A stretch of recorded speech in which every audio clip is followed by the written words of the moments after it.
Welcome everyone to this week's podcast. Oh my God. What have I been saying? Sorry. That hasn't happened for a while. Okay, pause. Let's start again. Welcome everyone to this week's episode of the Minimalist Educator Podcast. Christine and I are joined this week by Patty McGee, who is a literacy specialist and author. Welcome to the show, Patty. I'm so happy to be here. Thank you for having me. Yeah, thank you for reaching out. We are always excited when people find us and want to have conversations with us about what they're doing in their roles. And so, if you can just give us kind of a snapshot of like right now, you really focus on grammar and making it like your book is called Not Your Granny's Grammar, which is very Mhm. catchy.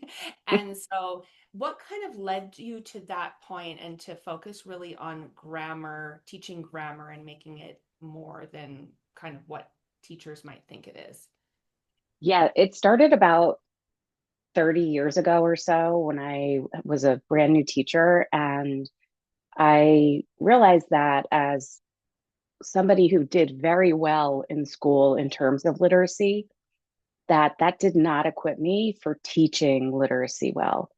Because I didn't work through struggles, I didn't have any experience on teaching others how to work through struggles, let's just say. And so I just did a deep dive of self study of ways that I can support readers and writers. And then in the midst of all of that was the black hole of grammar, where when kids would engage with what I supplied them with, which was usually a worksheet or an exercise in memorization or identification, it just lost its charm, the literacy block. It was really ineffective and very boring. So, I mean, I'd even go for boring if it was effective, but it wasn't. So that is how I learned grammar. I taught in the same school that I went to. So I know my teachers had their best intentions in mind, just like I did when I was using these practices. And so fast forward, um, in my head, I was thinking over all of the years of what can I do to really refresh and perhaps even reinvent how grammar is taught and learned. And about, I want to say 10 years ago or so, I was working with a school district on writing grammar curriculum. And the supervisor then was Tim Donahue, who turned out to be my co author, Not Your Granny's Grammar. We were writing grammar curriculum, as I said, and he could explain grammar to all of us grown-ups in that room like nobody else ever explained it. And we were all like, oh, okay, well, I didn't remember that, or I get it now. And, we're all teachers, and there's an assumption that we as teachers must be grammar experts already. So seeing him explain it all. And then I did the instructional side of things because I had been dabbling in different ways that we can, and very simple ways, just let me also say, that we can support engagement in grammar learning so that it's impactful. And so the two of us joked, like, we need to write a book one day. And then it really started to evolve. We were experimenting in lots of different classrooms and asking teachers to pilot things for us and holding workshops where we were teaching this approach. And we were finally then able to have enough information and also confidence to be able to put this all into a book. Oh, what a journey. That's awesome. Reflecting on what you're saying, I myself as a student very much hit a whole language time in Australian education. And I don't remember anyone mentioning even a noun or a verb to me the whole time Mm. I was at school. It's okay. I did okay. It's all right, everybody. Yeah, it turned out okay. But now as a teacher, as you say, like there's so much out there. We've got all these English language learners. There's so much grammar to think about. do we really need all of it, Patty, or is there some that are like more important than others? Where do you stand with how to declutter a little bit? Yes, the place that I stand firmly is teaching grammar through sentence composition, sentence combining, and sentence expansion. Number one, because the research says that. Number two, because the sentence is the container of all parts of speech and the building blocks of writing. And so if we can focus at the sentence level and use manipulatives for kids to play with grammar concepts, those two areas of focus can really help us zoom in on what's most important, what's most effective, and really let go of the other stuff. We don't need diagramming sentences, although a lot of people love that. It's not necessarily effective. That's more about identification. And one of the things I found is that identification first in grammar instruction is actually something that is very difficult. And yet it's the one of the main opportunities that we give kids is to identify, and then this immediate expectation that they should be able to use what they identified the next day. It's like the only subject where that, like, okay, I taught it to you yesterday, or I thought I taught it to you yesterday. It's on a worksheet. But how come you don't know it today and forever? Like it's really then zooming in on construction of sentences, combining of sentences, expansion of sentences. And then through that, we'll be able to identify the most important words or vocab of grammar because we're experiencing sentences. That's very, um, I guess, profound in a sense, right? Mm-hmm. Because teachers are taught different ways to teach things. And often we just kind of revert back to how we were taught anyway, Mm-hmm. regardless of what we learned in a program, Mm-hmm. because it might be comfortable to us. And so you talking about that kind of like manipulation of sentences and breaking them apart really has to like teachers really need to get to feel comfortable with doing that because right now I'm coaching some teachers who are struggling teaching writing, so they've been Mm-hmm. really heavy this year into the phonics instruction, but they Mm-hmm. haven't done much writing, and I'm like, ooh, this is tricky. So how would you, and I don't know if this might be like an ELA structure time maybe, but how would you structure an ELA block to really dig deep into like the grammar crossing over to the writing piece and not Mm-hmm. just have it as like a separate standalone thing? Yes. So I first want to say I think you're wise to be concerned about writing not getting the attention it needs. Um, through the movement of the science of reading, um, they there's many places that have just gotten rid of writing altogether because they're making space for an exorbitant amount of phonics. And not writing when you're learning phonics, and I'm not talking dictation, I'm talking creation on the page, is something essential in terms of holding on to all things phonics and word learning. When it comes to grammar, I really like grammar to have its own little pocket, much shorter than probably most word study or phonics expectations that are out there. And I want us to think about grammar maybe 3 to 5 times a week, 10 minutes at a time, and that it is grammar experiences that we're offering to students where grammar know how accumulates over time. So we're not looking for mastery from 10 minutes once, but I do like it to have its own little space because the application into writing needs some background knowledge built about grammar. And then, if it's okay, since we're on video, if I could show you a little chart that I put together of how we can then bring that into writing. So I like to think of grammar in units, which I know is also kind of different. So let's say our first unit is on simple, compound, and complex sentences, and we spend 10 minutes 3 to 5 times a week across, let's say, 6 weeks. We know that grammar is not linear, it is not simple, it is something that is, you know, there's a lot of depth to it. So we need to give it the time and space that it needs. And I'd also be happy to send you a picture of this if you'd like it for the show notes. But basically, what this chart is saying is in a piece of writing, when you've taught about your simple, compound, and complex sentences, we bring that in and show kids how to apply it in editing. And then in the next piece of writing, we bring it in during revising, where at the same time, we'll have had another focus of a grammar unit, and then we loop that in. Let's just say this is on agreement. We loop that in during the editing phase.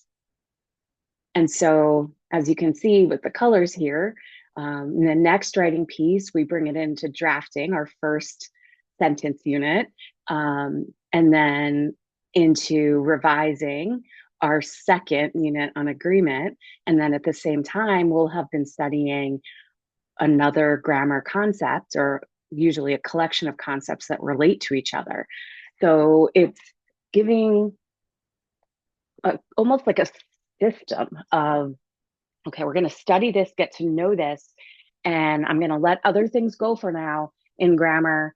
And then when it is time for that application, time for instruction on how to apply, this approach of studying grammar at the very end, we co-create in a classroom, teacher with students, a tool that will help them with application.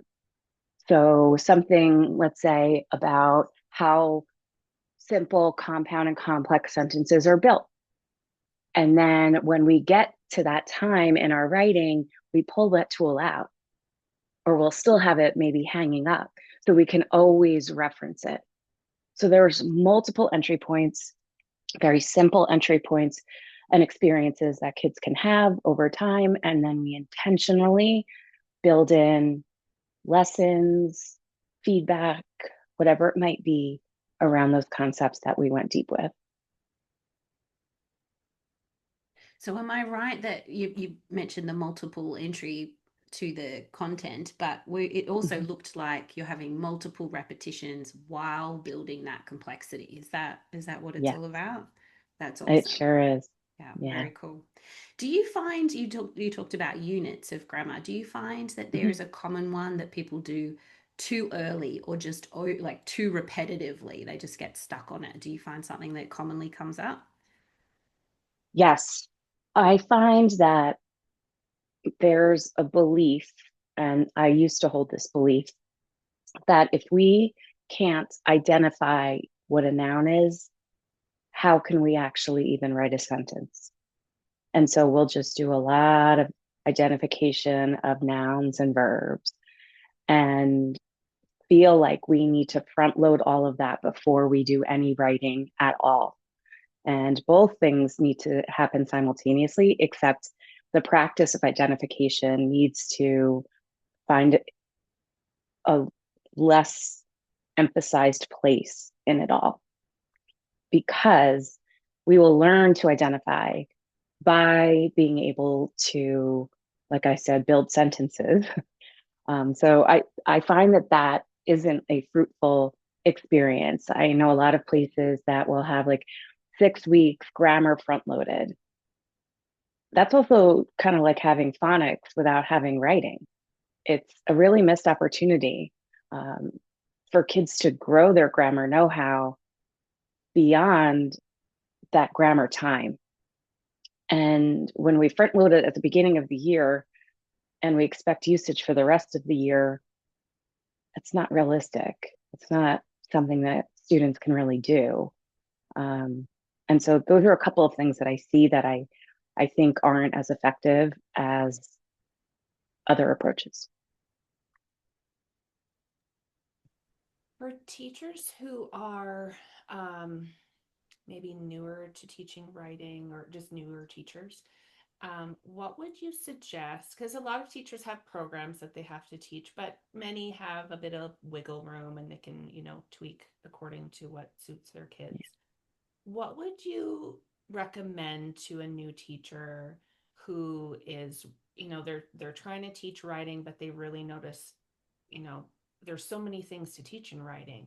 What would the entry point be, or what would the starting point be to feel feel like as a sense of success to Mm-hmm. start, right? Especially if Mm-hmm. some teachers are just starting, like a few months into the year and they haven't really had a writing focus.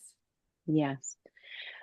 So there's a couple of things that I think about, and a lot of them are shifts in mindset that can be very helpful. And if I may share a metaphor from outside of school that I got the pure pleasure of observing for years of my life, and then relate that back to your question. My dad, years ago, wanted to learn how to crochet. And my Aunt Helen was a master crocheter, is a master crocheter, and that's his sister-in-law. And as he was learning how to crochet, she would come and teach him.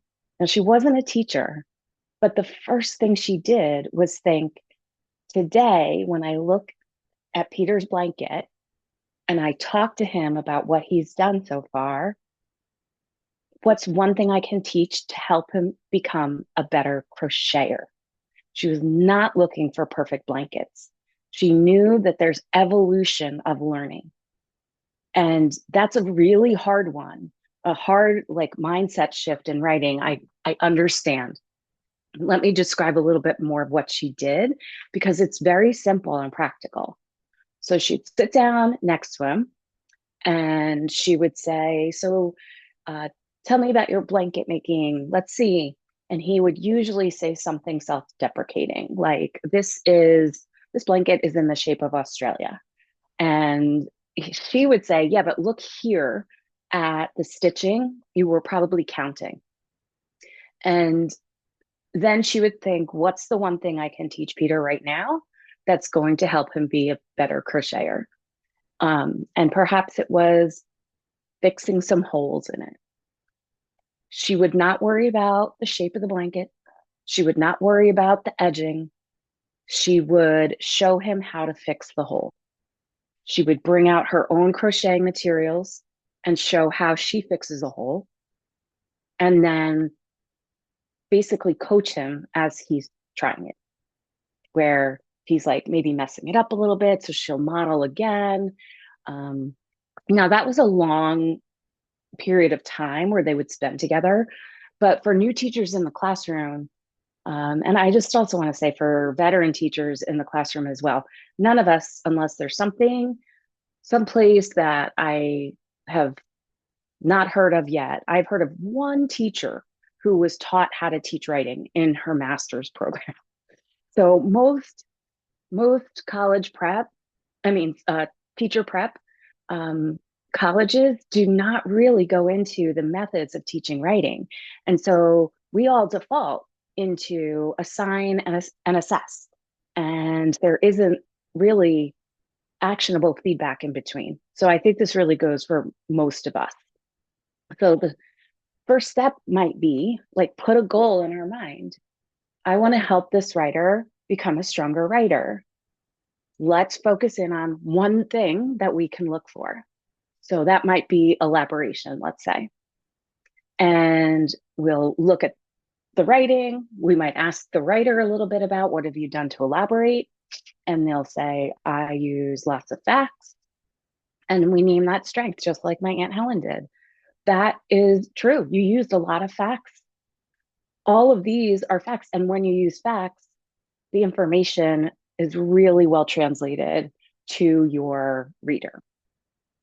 Now that you've done that, because you've done that, I want to show you a next step that you could take. You could clarify or explain those facts as well. That's going to be something your reader might appreciate. And so let me show you how. And very quickly, I show them how. I give over like maybe a sticky note with the steps on there. If they're feeling comfortable with it and they are able to do it, I don't linger long.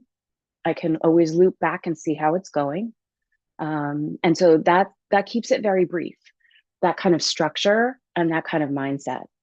So for new teachers, if we lean on that structure of put a focus in our mind, name something that's strong, consider a next step, and teach it. And we can always do that in small groups. We could do that whole group. It can be one-to-one. It's just really simplifying the whole experience. We don't need a lot of slides. We don't need fancy printouts with lots of, well, in the 90s, we called it clip art. um, just a lot of frou-frou. It doesn't need to be pretty. So that we can purge that and instead find a rhythm in how we give feedback. Pick a focus, name a strength, share a next step. And what a beautiful way to differentiate and tailor to every kiddo that you have in front of you. That's really cool. Mm-hmm. Tammy, what do you think? I was going to ask another quick question before we get to the pair down. Do you think we got time, or is it getting a bit too close to the wind? As long as we're quick. Okay. We know that we're doing another recording I, in a ca- I few just minutes. I just can't. I feel like we need to mention, because you said about manipulatives and not so much of the worksheets over and over again. Could you possibly share some of your favorite manipulatives that you've seen, and different age groups? Maybe what would we be wanting to see? Sure. One of my favorites, again, super simple. Take a sentence or two or three that we really like, that is pretty accessible to the students that we are teaching, and type it on a document and enlarge the font. And then go ahead and cut out each word and each piece of punctuation, put them in a baggie. And then in partnerships, students will take those words and they can use those words over and over and over again. It's not just one time. They're not trying to recreate the original sentence. I'm going to show them the original sentence, but together they'll make as many sentences as they can in, say, like 8 minutes. It's just great practice. And it's doesn't really cost anything. And it can be used again and again, and partnerships can share with each other. So there's just one simple example there of a manipulative that can be used tomorrow. I love that so much. I share ideas similar with teachers often, just the simplicity of taking something and cutting it apart Mhm. and making it into something new, or practicing the rearrangement of it. It's just, it's a different type of thinking, a different type of brain exercise. So thank you for sharing that. We've got just a couple of minutes left with you, Patty. Um, do you want to share a quick pair down pointer with our listeners? You've said tons, but maybe there's just another thing you want to share that kind of pops out to you. So one of my favorite, as I like to call, simple, powerful, and free things that we can do. Pretty much that's all I've shared here. I call it SPF approved, simple, powerful, and free approved, um, is a daily 2-minute edit. We're seeing a lot of grammatical mishaps, let's say, because sometimes grammar doesn't need to be followed to the T if it's intentional. But sometimes we wait until the very end to do any editing.